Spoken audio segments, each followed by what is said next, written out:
Саламатсыздар ма? Біздің бүгінгі видеоға қош келдіңіздер. Жалпы бүгінгі видеода инвестицияда жіберетін топ 3 қателікпен бөлісетін боламын.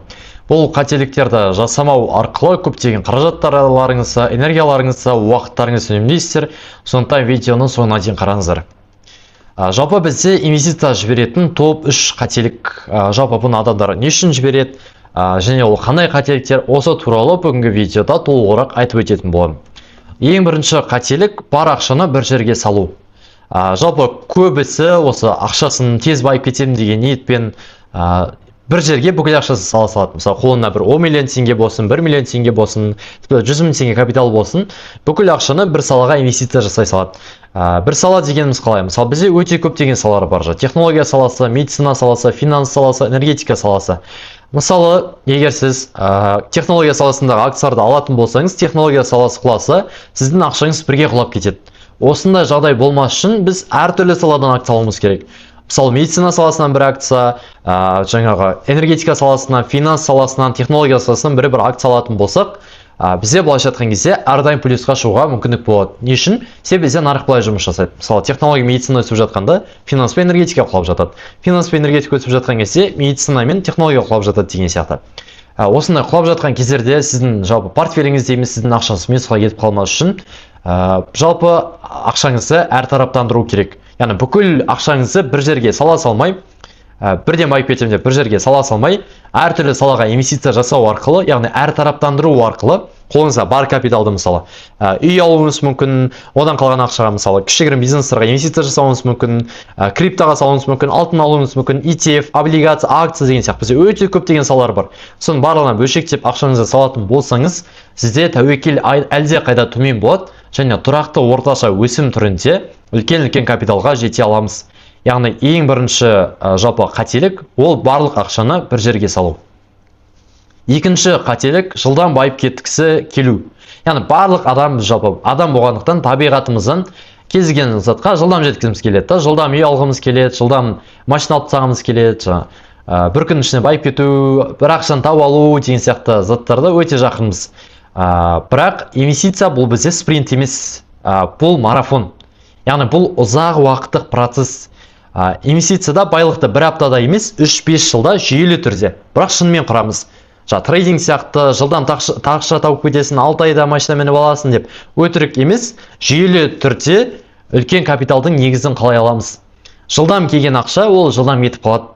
Ал жүйелі түрде ұлы заттар бізде уақыт талап етеді. Ол кез келген ғимарат болсын, бізде тіпті бала дүниеге келу үшін де 9 ай уақыт керек. Сол сияқты байлықты құрау үшін де уақыт керек. Жылдам байып кетеді деген заттардың барлығы бізде өтірік дүниелер. Бұл өмірде ондай жылдам зат болса, елдің барлығы сол затпен айналысып байып кететін еді. Сондықтан жүйелі түрде осы инвестициямен айналысу арқылы біз үлкен капиталдың негізін қалаймыз. Екінші қателік ол жылдам байып кетуге ұмтылу. Ешқашан жылдам байып кетесің, бір жылдың ішінде, 6 айдың ішінде машина аласың деген заттарға ешқашан сенбеңіздер. Ұлы заттар уақытты талап етеді. Осы қағиданы өздеріңізге ұстанып алыңыздар. Үшінші қателік ақпаратты тек блогердан алып, нақты стратегиясыз бастау. Яғни мысалы бір блогер айтты, біреу айтты деп, мысалы бір ақпаратты алып аласыздар, просто бастап кетіп, мысалы бір акцияны, осыны акция жақсы деп жатыр, осыны ала салайын деген сияқты дүниелері ол мүлдем дұрыс емес. Себебі ертең ол блогер сізге гарантия бермейді ол акцияны өсіп құлайтынына.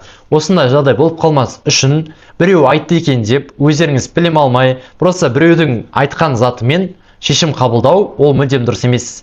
Алдымен өздеріңіз білім алыңыздар. Ең алдымен кез келген саланы бастамас бұрын өздеріңізге білім алыңыздар. Білім алып барып бастаған затқа сіздер әлде қайда тезірек нәтижеге жетесіздер. Және де әлде қайда азырақ шығынға, азырақ қателіктерге бой алдырасыздар. Барлық ақшаңыздарды жоғалтып алуға әлде қайда төмен тәуекел болады. Мысалы, кейбір адамдар болады, мұны акция өсейін жатыр, сразу алыңыздар деген. Ондай заттар мүлдем болмайды. Тіпті сол айтқан күннің өзінде сол акцияға өзіңіз анализ жасаңыз. Сол шынымен өсетін акция ма, қазір қай бағада тұр, тиімді бағада ма, тиімді бағада емес та, осының барлығын бақылаңыздар. Адамдар, сіз өзіңіз шешім қабылдауыңыз керек. Өз өміріңізге өзіңіз жауапкершілік алып, өзіңіз шешім қабылдауыңыз керек. Біреу айтты деп, акцияны сатып ала салу, шешім қабылдай салу, ол мүлдем дұрыс емес. Бірінші білім алыңыз, сын өз бетіңізбен әрекет жасаңыз. Біреудің білімімен алысқа бармайсыз. Сондықтан ең алдымен өздеріңіз білім алыңыздар. Үшіншісі, басқа біреудің айтқан ақпаратына сеніп, әрекетке көшу, сол затты сатып ала салу. Бұл ең үлкен қателіктердің бірі. Енді дұрыс мәселе жаңа сізге айтып өтқандай, өздеріңізге осы сұрақты қойыңыздар да, неге салып жатырсыз бұл затқа ақшаны? Мысалы, бізде трейдинг робот дегендерге өте көптеген кісілер алданды.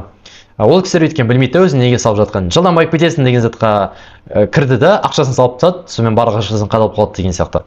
Ең бірінші ақша салмас бұрын сіз салып жатқан дүние шынымен де табыс алып келетін дүние ма? Сізге жылдам табыс істеп жатыр ма, әлде жүйелі стратегия ұсынып жатыр ма? Жүйелі стратегия ұсынса, онда білім алуға болады. Алдымен білім алыңыздар. Сразу ешқандай білімсіз біреу айтқанымен салып отыру, ол мүлдем дұрыс емес. Не үшін салып жатырсыз? Яғни мақсатыңыз қандай салудағы? Мысалы, балаларыңыздың болашағына ма, өзіңіздің үй алуға ма, бір мақсат болу керек адам ақша жинаған кезде. Және де жаңа айтып өткенде қандай мақсатпен салып жатқаныңыздың барлығын басынан шешіп алыңыздар.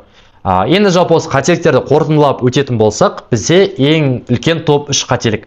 Біріншісі бар ақшаны бір жерге сала салу, екіншісі жылдам байып кетуге ұмтылу, үшіншісі нақты стратегиясыз, тек біреулер айтқан, нақты жүйесіз, жоспарсыз, просто біреу айтты, осыған салдым деген дүние, ол мүлдем болмайды. Осы 3 қателікті ешқашан жасамаңыздар. Бұл қателіктер сіздерге орны толмас шығын мен уақыттың зая кетуі, энергияның босқа кетуі, барлығы осыған алып келеді. Бұйырса келесі видеода инвестицияда алғашқы 1 миллиондық портфельді қалай құрамыз деген тақырыпта керемет ой бөлісетін боламын. Ол видеоны осы парақшадан қарай аласыздар. Алдағы уақытта салынатын болады бұйырса. Сондықтан осы YouTube парақшаға тіркеліп алыңыздар. Бұл жақта инвестиция бойынша басқа да өте пайдалы ақпараттар болады. Осы видеоға лайк басып, комментарийге жақсы пікір қалдырып кетіңіздер. Ал жалпы осы инвестицияны бастаймын, инвестиция бойынша білім алам деген сіздерге арнап тегін сабақ дайындап қойдым. Тегін сабақты алу үшін осы парақшаға тіркеліп YouTube каналға описаниені бассаңыз, ішінде сілтеме тұрады, сол сілтемеге өтсеңіз болады.